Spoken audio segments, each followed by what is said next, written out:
Stellantis says that its $6 billion deal with the devil will help it to beat its European rivals. It plans on selling cheap Chinese EVs made by a Chinese company it has just invested in Europe and undercutting companies like Volkswagen, Audi, Peugeot, Citroën, and everyone else who make EVs primarily in Europe. Is this a strategy that will be applied by its rivals in order to compete, potentially meaning more production of vehicles from China? Well, I believe that's likely, especially considering the Volkswagen Group's investment in multiple Chinese EV companies over the past few months. Hello, my friends.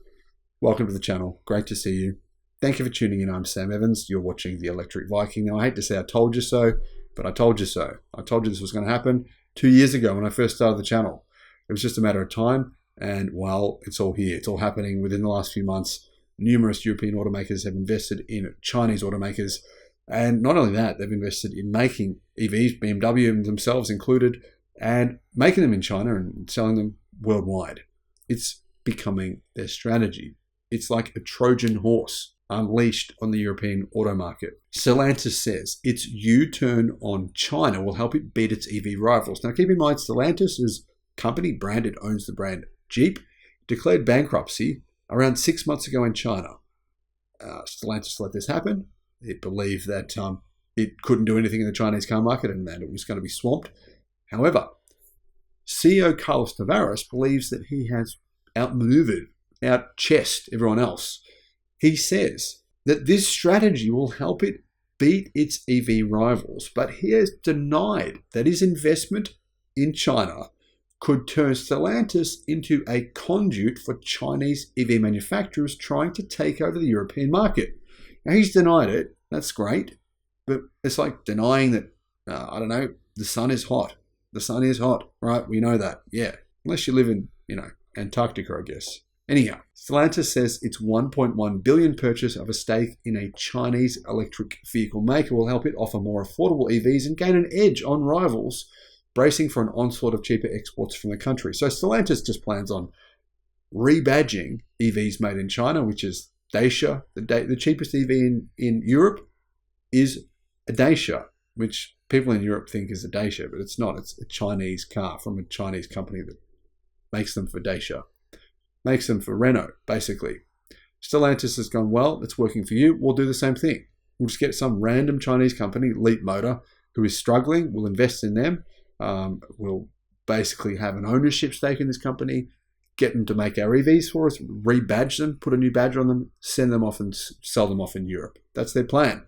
It's like a way to get around having to make an EV yourself and all the work involved. It's probably a smart strategy, but it is a race to the bottom. The Chinese offensive is visible everywhere, CEO Carlos Tavares told reporters on a call about the acquisition. Through the deal with Zhejiang Leap Motor Technologies, or Leap Motor, as I've reported on them many times in the past, we can be benefiting from this Chinese offensive rather than being a victim. Well, yeah, maybe if you think it's good for manufacturing of cars to shift from Europe to China, I think it's okay to a degree, but eventually these European automakers will essentially die in terms of their manufacturing base in Europe. That's, in my opinion, not completely black and white as I'm expressing here, but I'm saying the majority of the car market in Europe will basically cease to exist in much the same way it has in Australia. Stellantis will end up with about 21% of Leap Motor and 2 board seats after the deal. That's a pretty big percentage of the company. I'm going to guess that at some point they'll probably increase that percentage as well. Generally, this is what companies do. They come in and buy a smaller percentage, get a bit of power, then they exercise that power and begin to buy more of the company up. They'll probably eventually get to the 51% stake, meaning they have a say and it becomes a Stellantis company. Crucially for the company, for Tavares, the CEO, it will have a controlling stake in a joint venture incorporated in the Netherlands that will allow Stellantis, the maker of Jeep SUVs, Peugeot and Fiat automobiles, to build and sell Leap Motor cars outside of China. So they've already said, that's our plan. Make them in China, sell them in Europe. Leapmotor vehicles will arrive in Europe within 2 years, at the latest, according to Tavares. So it could be even within a year. Its EVs may be built in Stellantis plants around the world, including the US, if tariffs imposed on them will otherwise be too steep. However, it's not going to happen in Europe. So basically, like I said, Stellantis will make them in China, sell them in Europe. Stellantis earlier this month unveiled its EC3, the cheapest Europe-made EV with a starting price of $24,560 US. So $24,560 US. It's around what? Nearly 40,000 Australian dollars. Not exactly cheap if you think about it. Anyway, why is Stellantis making that car? Well, it's basically made in Europe to take advantage of France's EV subsidies. In France, you can get EV subsidies that are only for vehicles made in France. The European Union last month launched an investigation into Chinese subsidies for EVs to ward off a flood of low-cost imports. In other words, to try and stop Stellantis and Volkswagen Group and BMW from doing this kind of thing. It's not going to work because essentially all the European automakers actually oppose that move. So do some of the Mercedes, for example, their CEO opposes that move. Numerous automakers say, we can't do this. Why? Well, because they make more profit selling cars in China than they do in Europe. So why would you bite that hand that feeds you? Anyway, Leapmotor's technology and its better insights into China's EV supply chain will enable Stellantis to produce cheaper EVs, much cheaper EVs, without relying on the outcome of the EU's probe, said the company. A probe is like giving you a shot to go to sleep, he said. It could represent a bad excuse not to do the right things at the right speed to compete with my Chinese competitors. I have to race. Now, the interesting thing is here, Stellantis has been asking for this probe. They're the only European automaker that have basically demanded this. They've been asking for this for years. They're saying there needs to be tariffs on Chinese-made EVs being made in China and sold in Europe. They've been saying that if this doesn't happen, European automotive industry would cease to exist. So they've been asking for that. And then they go and buy a Chinese car company in order to do exactly what they've been complaining about. Very interesting decision here. This tie-up marks the second deal in 3 months between an established auto giant or a legacy automaker and a little-known Chinese EV company after Volkswagen agreed to a $700 million stake in XPeng.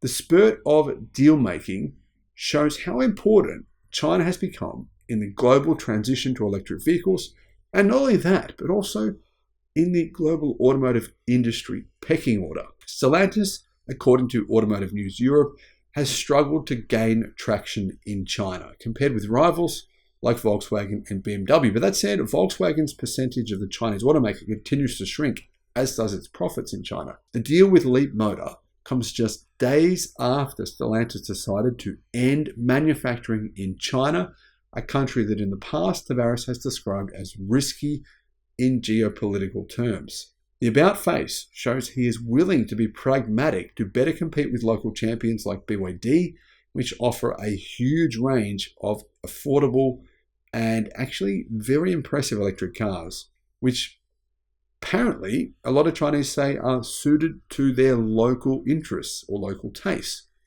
10 years down the road, you would not like to think that we are missing a fair share of the biggest market in the world. Chinese market is the biggest in the world. It's about 35% of all global sales are made in China. That's what Tavares told analysts on a call on Thursday. There is a point in time where we need to find the right formula to have a productive and added value exposure to China. Thanks to the joint venture, Stellantis will be in the driving seat for the exports, and we are in the co-driving seat for the Chinese market, said the 65-year-old CEO. Now, give you some context. Leapmotor is an irrelevant car company in China. They did have some relevancy last year. Their EV sales were growing, but they've gone down since. No one really talks about them. They're not considered a Chinese unicorn company. They're considered to be a struggling Chinese EV maker that was on the brink of bankruptcy. Stellantis, therefore, probably got this percentage of the company at what is perceived to be a market discount. It's a pretty big percentage of ownership that they have. But that said, it's not like they're a company making extremely compelling products. They make affordable EVs. They're very good at making EVs at a very low cost base. That said, we don't know exactly what their cost base is because, well, they were selling EVs at a loss to try and gain market share, which is why they were struggling. and why Stellantis has essentially saved their bacon. That's exactly what happened with the Volkswagen Group when they invested in XPeng, infusion of cash. But because these companies will likely continue to struggle in China, it means that the Volkswagen Group and Stellantis can continue to increase their ownership stakes at relatively low prices. Apart from the purchase of a stake directly from its new partner, Stellantis bought another 90 million Leapmotor shares from selling shareholders for about 460 million. So it's a strategic takeover of the company. 90 million shares, plus they invested to own more than 20% of the company, meaning they now own around 30% of the company. How long before they get an additional 21%? Well, they can easily do that by buying those shares on the private market. In other words, it's likely within a few months, Stellantis will have a controlling ownership stake of this struggling Chinese automaker. Speaking of Trojan horse, Tavares brushed off the notion that the Leapmotor deal could turn Stellantis into a conduit for Chinese EV manufacturers trying to take over the European market. The key to this deal, unlike the Volkswagen investment in XPeng, is that Stellantis will remain in charge, he said. We're not a Trojan horse because we are controlling their export business, Tavares said. We are supporting that profitable sales growth for our own benefit, and that makes the whole difference. While Stellantis and Tavares are delusional, because the truth is, for every one automotive job in any country, you actually create an additional 10 jobs in that economy. Of course, this is a Trojan horse. He's talking out his butthole here. The reality here is that Stellantis just want to stay alive. They don't care how they do it. They want to stay alive. They want to keep making profits. This is the corporate sector. But the fact that they're being hypocritical here, claiming that this shouldn't be happening. Companies shouldn't be manufacturing cars in China and selling them in Europe. It's not fair. It's unfair. And then going and doing it themselves, in my opinion, is truly insane. And to claim they're not doing that now, but then say they are, is, well, baffling. But personally, I think it's actually a good decision for the company. It's not a good decision for the livelihoods and economy and the manufacturing industry in Europe, but it's good for Stellantis' profits and bottom line. What are your thoughts? Let me know in the comments. Thank you for watching.